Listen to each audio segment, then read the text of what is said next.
ሰላም ጤና ይስጥልኝ ውድ የዩቲዩብ ቻናሌ ተከታታዮች እንደምን አላችሁ? እግዚአብሔር ይመስገን እኔ በጣም ደህና ነኝ። ዛሬ የመጣሁት በጣም እጥር ምጥን ያለ ቪዲዮ ነው። በጣም ቀላል ማደባለቅ መፍጨት የማያስፈልገው ነገር ግን በጣም ሊጠቅማችሁ የሚችል ለውጥ በጣም በቅርብ ልታዩበት የምትችሉት ነገር ነው ይዤላችሁ የመጣሁት። የባለፈው የፊት በሩዝና በሙዝ አድርጌ ሰራውላችሁ እንደተመቻችሁ ነግራችሁኛል። በጣም ደስ ብሎኛል። ይሄንን እባካችሁ ሞክሩት። በተለይ ብጉርና ሽፍታ መጠጣብ ያለባችሁ ሰዎች በጣም አሪፍ ነው። አብራችሁኝ ሁኑ። በመጀመሪያ ከመቀባታችሁ በፊት እንደዚህ አይነት ፎጣ ማንኛውም ፎጣ ይሆናል የሞቀ ውሃ ውስጥ ትከቱትና የፊታችን ቀዳዳዎች እንዲከፈቱ ማለት ነው። በዚህ በሞቀ ፎጣ ፊታችሁን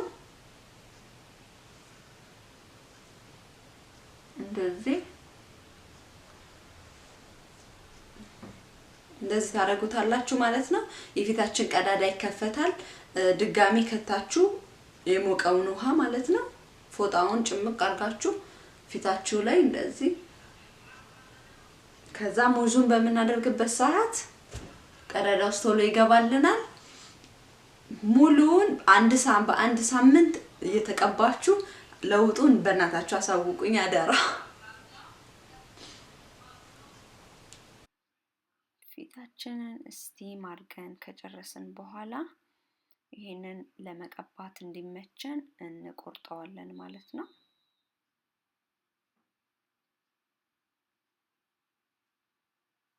ቢያንስ 3-4 ቦታ ቆርጠን ለመቀባት እንዲመቸን አድርገን ከላዩ ላይ የሚላጠውን እናጸዳውና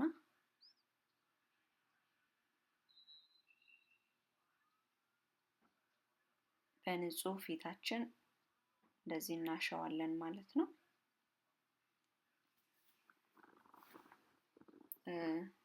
ሰርች አርጋችሁ ከቻላችሁ ማየት ትችላላችሁ። የሙዝ ልጣጭ ወይም ባናና ፒል በጣም የሚገርም ቤኔፊቶች አሉት። እኔ ራሴ ዘግይቼ ነው ያወቅኩት እና ምክንያቱም ለፀጉሬ ለብዙ አመታት ስቀባው ነበርና ለፊት ይሄን ያህል እንደሚጠቅም ልጣጩ ማለት ነው። ውስጡን እንኳን በክሬም አድርጌ ቀባ ነበር ባለፈው ከሩዝ ጋር ቀላቅዬ እንዳሳየዋችሁ ማለት ነው። ግን ይሄኛው ደግሞ የበለጠ በጣም ጥቅም አለው ማለት ነው እና ይሄንን እንድትሞክሩት በጣም ቀላል ነው። ምንም ወጪ የምናወጣበት ነገር የለም። ግን በጣም እንደውም ለብዙ ነገሮች ለኪንታሮት የሆነ ነገር ሲበላን የወጋን ነገር ካለ ለሱ ነገር ሁላ ይሆናልና በጣም ነው የገረመኝ።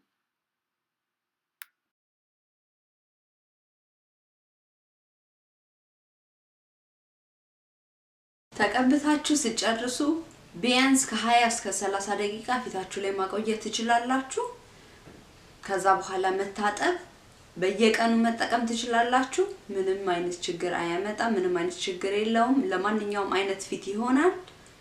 ውጤቱን አሳውቁኝ። በጣም አሪፍ ነው ነግሬያችኋለሁ። ስለዚህ ውጤቱን እዚሁ ቪዲዮ ላይ መታችሁ እንድታሳውቁኝ እንደ ሌላው ጊዜያችሁ ማለት ነው ለምትሰጡኝ ኮሜንት በሙሉ በጣም አመሰግናለሁ። እግዚአብሔር ያክብርልኝ። በሚቀጥለው ቪዲዮ እስከምንገናኝ ሰላም ሁኑልኝ።